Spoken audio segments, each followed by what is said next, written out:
여러분, 이 세상에서 가장 중요한 일이, 이 세상에서 가장 위대한 일이 부흥을 일으키는 거예요.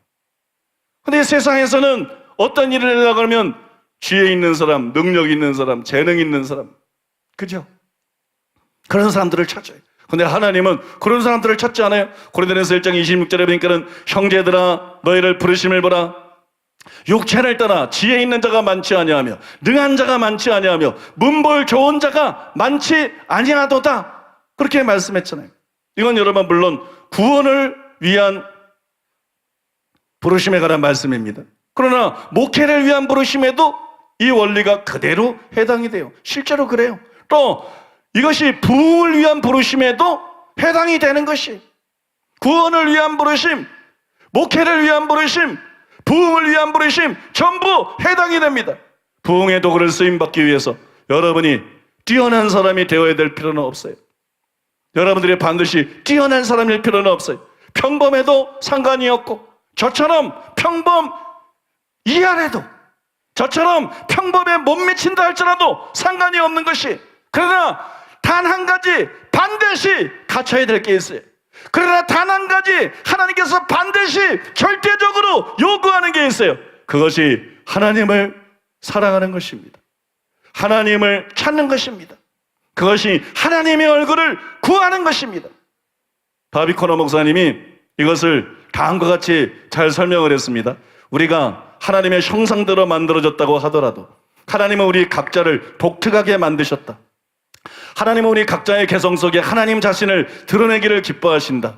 하나님은 다양성을 좋아하신다. 그래서 모든 나무의 잎사귀 모양은 서로 다르다. 또한 모든 눈속이의 모양도 서로 다르다. 게다가 하나님은 우리 각자에게 완전히 독특한 모양의 지문을 주셨다.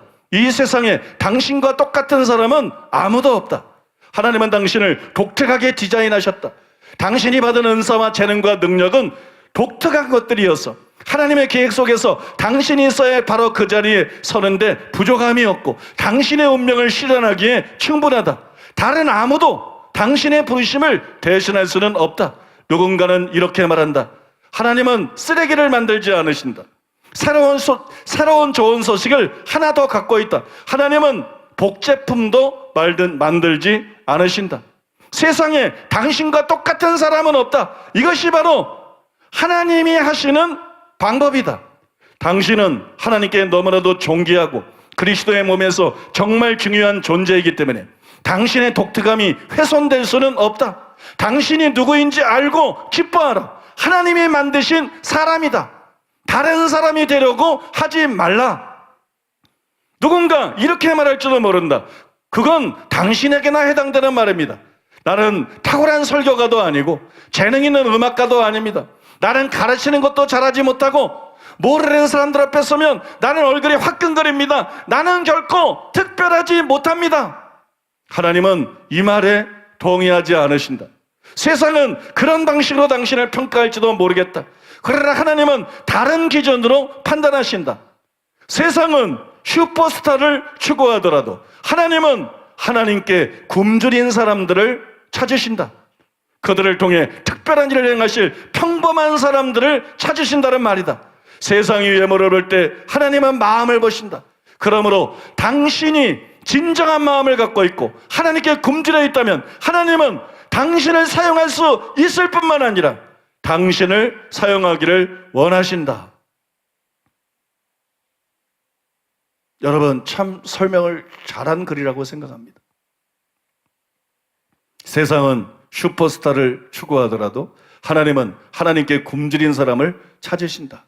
그들을 통해 특별한 일을 행하실 평범한 사람들을 찾으신다. 그러므로 당신이 진정한 마음을 갖고 있고 하나님께 굶주려 있다면 하나님은 당신을 사용하실 수 있을 뿐만 아니라 당신을 사용하기를 원하신다. 바로 여러분 얘기입니다. 바로 여러분 얘기. 믿습니까? 하나님은 여러분을 사용할 수 있습니다. 하나님은 여러분을 사용하기를 원하십니다. 하나님은 이미 여러분 중에 많은 사람들을 부흥을 위해서 사용하고 계십니다.